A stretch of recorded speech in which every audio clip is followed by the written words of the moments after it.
Mas é interessante, então quando o ser humano ele faz parte de um grupo, vê que a trava moral dele diminui bastante. E aí ele se sente habilitado a fazer coisas que ele não faria se ele tivesse como um indivíduo, né? É isso que a gente está conversando. E eu acho que dá para ligar esses pontos que a gente está falando mais do aspecto histórico, do nazismo, skinhead e tal, que eram grupos.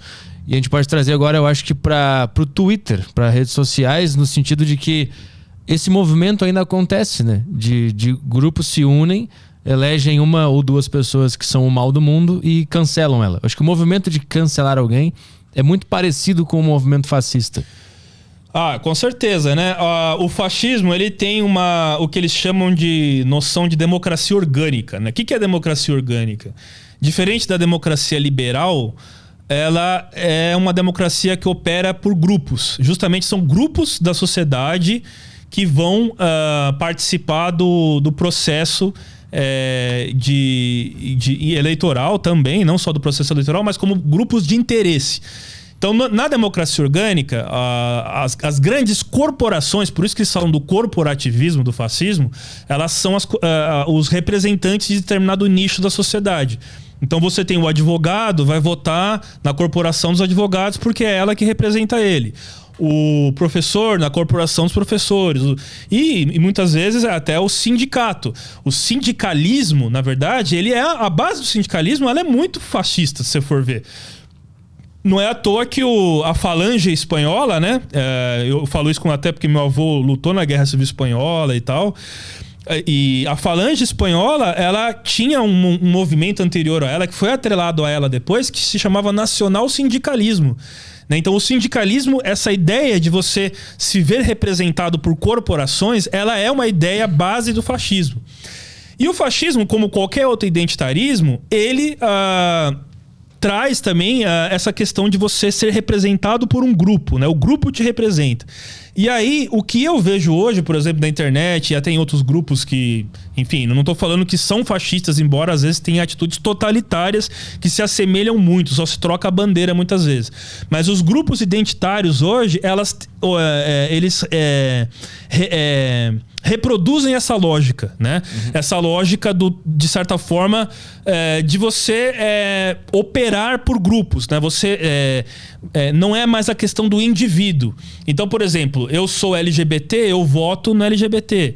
Eu voto numa pessoa não pelas ideias que ela tem, mas é na pessoa em si, ela representa. Ou eu sou feminista, eu voto na mulher que ela é exatamente aquilo que ela me representa. Ou qualquer outra categoria da sociedade. E isso é o identitarismo, né? O movimento negro também, enfim. Isso é o identitarismo, né? O identitarismo é o que nós vivemos hoje, e isso se reproduz na internet também.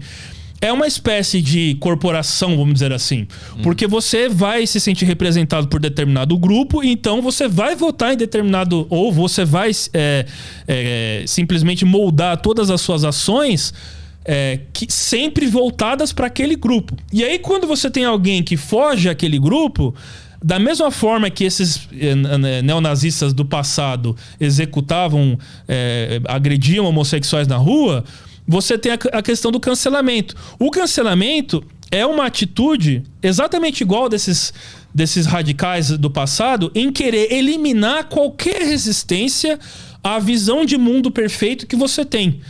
Exatamente igual. Então, só muda o objeto. Então, assim, se o fulano falou alguma coisa que eu considero sexista, machista, qualquer coisa, pronto, vamos cancelar ele. Ele não tem direito à participação na política, ele não tem direito a ocupar esse espaço. E essa questão do espaço é muito importante, porque eu senti muito disso na universidade, né? Na faculdade. A noção de que, das militâncias políticas de que aquele espaço pertence a eles, né? Então é realmente uma luta para ocupar o espaço. Só que chega num determinado ponto que, se você é um cara que pensa diferente, você não tem direito a estar naquele espaço. Então, assim, o que me faz pensar muitas vezes é assim, desse entrave moral que a gente falou, né?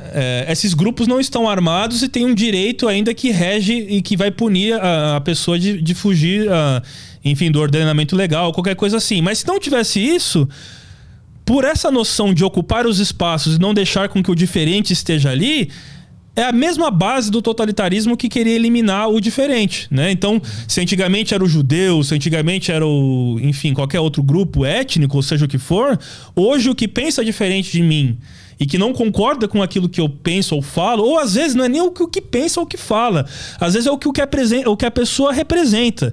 Se você é hétero e cisgênero, você é uma ameaça pra mim que estou nesse grupo aqui, porque você é o privilegiado, você é não sei o quê, então você não tem direito à voz. Da mesma forma que o hétero homofóbico faz com o LGBT. Da mesma forma que a menina que é tradicional e conservadora é uma ameaça à menina que acha que toda mulher tem que ser feminista. Enfim, ou seja... É a mesma lógica que opera de todos os grupos, né? Em querer dizer, se você é de determinada forma, você já é meu inimigo por ser assim.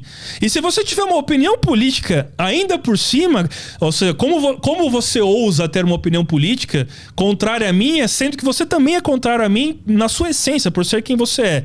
Então eu acho que a gente está vivendo, e a rede social ela replica muito isso, essa cultura massiva, né, de rebanho. Aquele escritor... coreano, né, o Byung-Chul Han, né, aquele escritor coreano, ele fala muito disso, né, do enxame, né, esse é o enxame, né, tudo muito passageiro, vem aquele enxame de abelhas, né, igual quando vem aquele enxame de abelhas em determinada presa e tal, fica aquele enxame, todo mundo te cancelando, acabou, não sei o que, depois dissipa, né.